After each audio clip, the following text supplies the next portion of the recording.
Mga kalods, takpan natin yung ulo ninyo. Oo, sige Lods.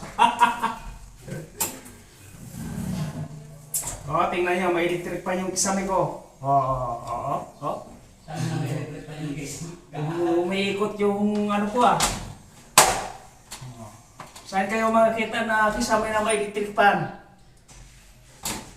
Comment down below. Paki-follow, share, comment.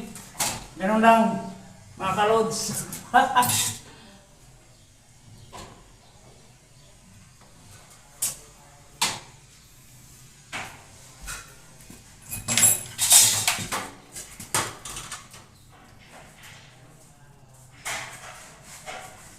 Ngayon,